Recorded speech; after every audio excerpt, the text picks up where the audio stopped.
From the time we've spent here in Bali, Indonesia, there are definitely some things that we're glad we prepared before arriving, and other things we wish we knew sooner that we only learned once we arrived. In this video, we're going to share with you what we learned during that time, including how to make sure that your phone works properly, 4 essential apps, and some financial tips that are going to save you some money. So these are our top 10 things that you should know before moving to Bali, Indonesia that will make your life easier.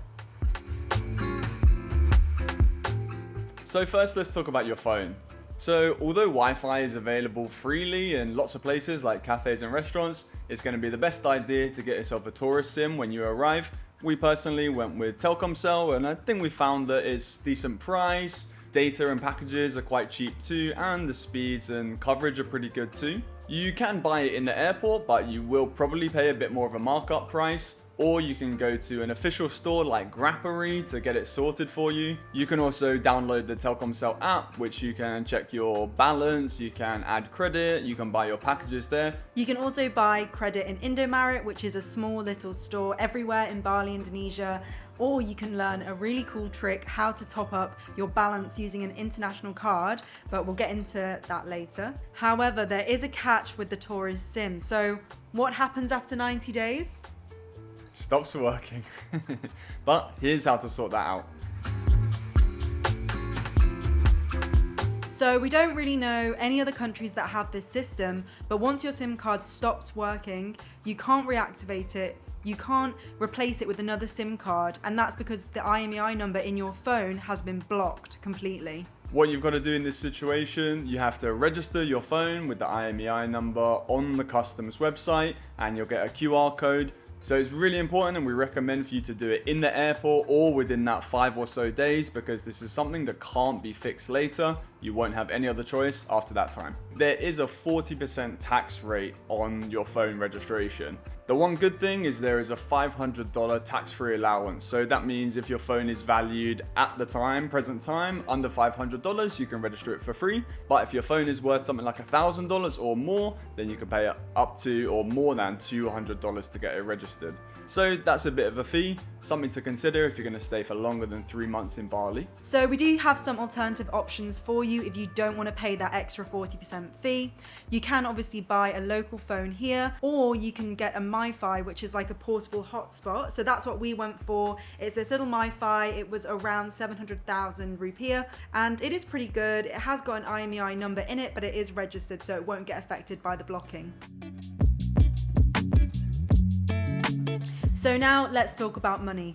So in Indonesia, cash is generally a must-have. Basically, most local small shops won't take cards, but bigger restaurants and cafes will. So it's always a good idea to have some cash on you. And an interesting thing about Indonesian currency, the rupiah, is this note here, 100,000 rupiah. This is the biggest note that you can get. There's no bigger notes. And this one, 100,000, is worth about $6.50. So your wallet can get pretty fat after you go to the ATM. But you can be a millionaire. Yeah, quite easily for only $70. So another good tip when it comes to cash is keep a lot of your small bills. Here's a good example. This is 2,000 IDR. I don't even know what it is in dollars, a few cents. But 2K is quite common for parking fees and things like that. Just the other day, we went to park our bike by the beach, and I gave him the 50K, and he wasn't very happy with it. He had to dig into his personal money. He was getting 10Ks, 5Ks from his parking guy friends. So try and keep your small money, because often it's quite hard for businesses, small businesses, to give you change. So withdrawing cash at an ATM with a non-local card can be expensive. You're going to get hit with some fees. So what we did was get a TransferWise card, which has been super useful in these situations. TransferWise, now called just Wise.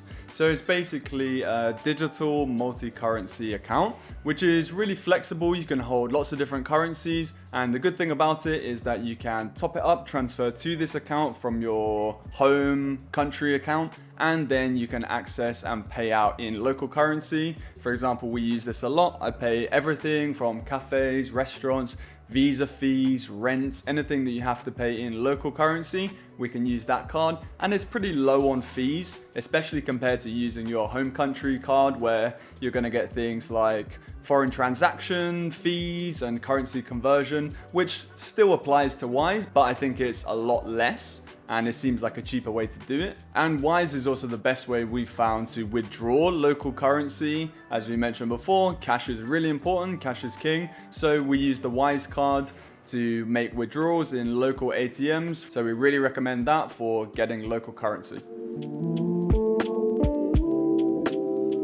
So the next thing is negotiation. So be prepared when you come to Bali or Asia in general to negotiate, especially with street vendors or hawkers at the beach, because they will expect you to. I mean, for us coming from the UK, we're not really familiar with that and we don't really enjoy it, to be honest, but it definitely is a must so you don't get ripped off. So this doesn't apply in obvious places like cafes and restaurants with fixed prices, but in markets with taxi drivers, they're going to expect you to negotiate, so they're going to start with a high price.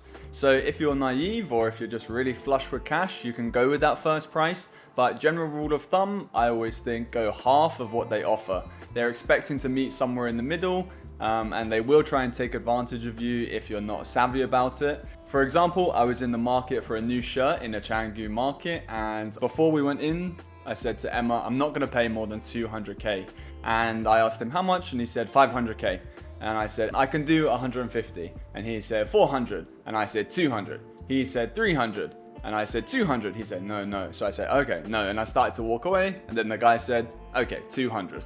So from 500 down to 200, that's a pretty good way to do it. At the end of the day, a good price is the one that you're willing to pay for it. But be aware that negotiation is expected. So have you learned something new from this video or gotten some value?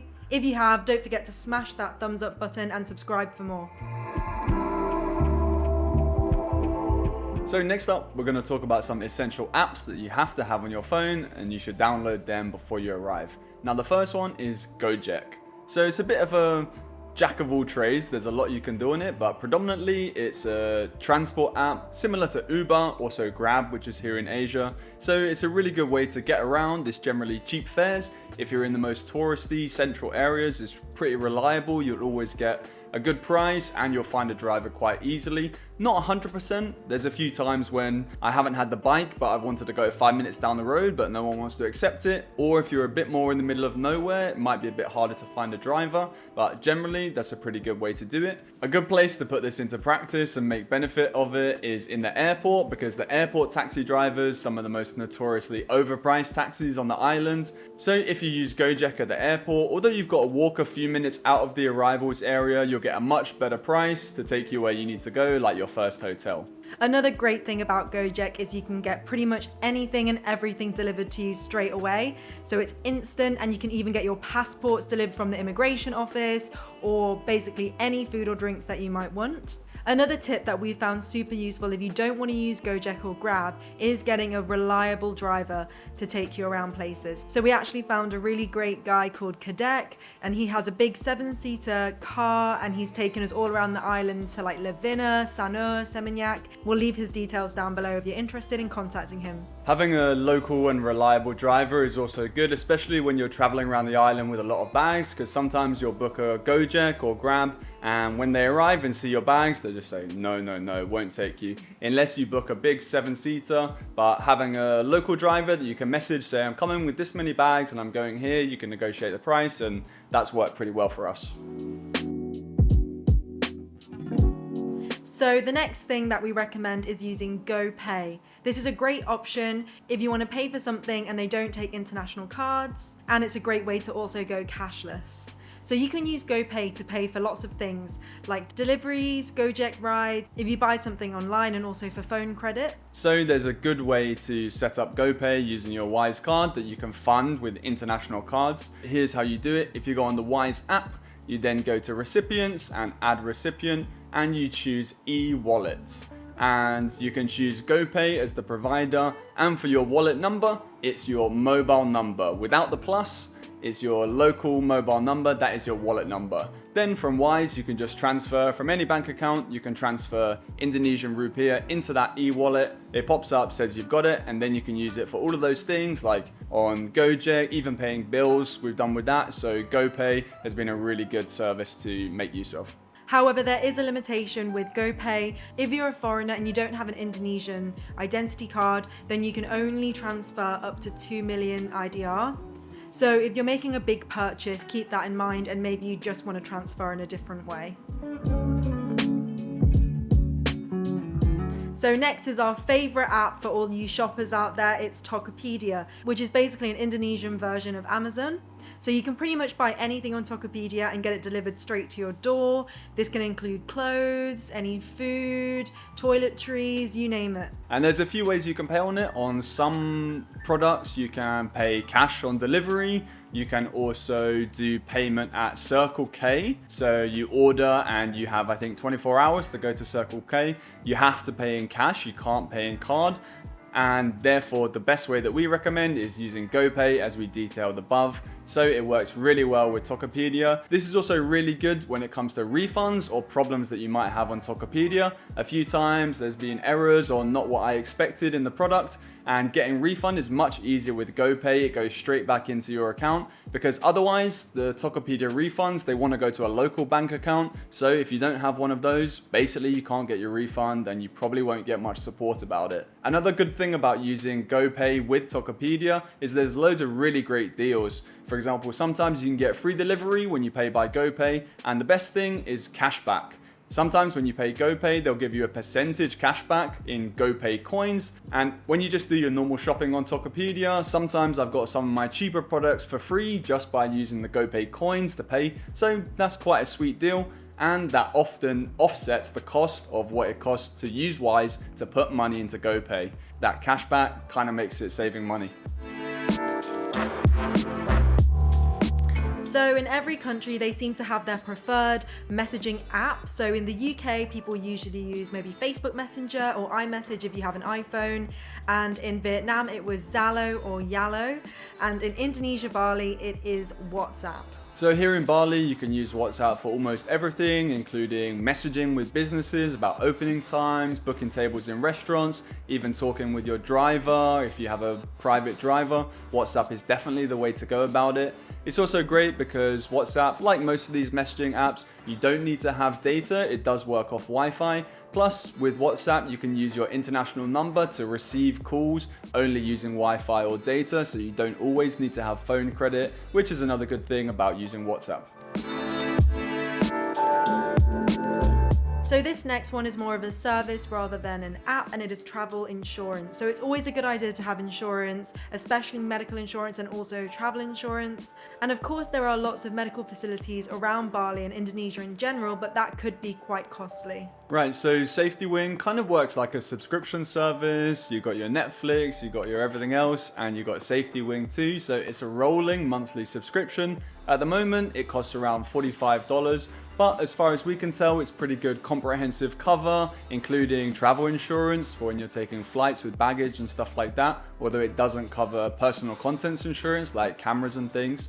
But it also covers COVID. I mean, COVID what these days? Everyone's forgotten about it, but it does include that. You can cancel at any time, and the good thing is it's good for digital nomads because you can buy it even when you've already left your home country. You can buy it while you're traveling, which is also pretty convenient. It also has some limited coverage when you return back to your home country. So luckily we haven't had to claim on it yet, and it is a little bit bitter to see that $45 leave your account every month, but insurance is one of those things. It's better to have it and not need it than need it and not have it, so we recommend it. So if you do these 10 tips and tricks before you arrive in Bali, then you'll be off to a great start, even better than we were when we arrived. We prepared pretty well before we came to Bali, knowing some of these already, but some of them we also only learned in person, in country, so following these will save you a lot of time, effort and money. So let us know if these tips were helpful. Comment down below if you did or didn't know some of these already, and let us know what are your best tips for coming to Bali. If you want to see a realistic month in the life of our first month in Bali, you can check this video out over here. It will show you the highs and lows of our real first month here. And don't forget to hit the like button if you enjoyed this video and subscribe for more budget travel experiences and travel advice. Thank you guys, and we'll see you in the next one. Bye. Bye.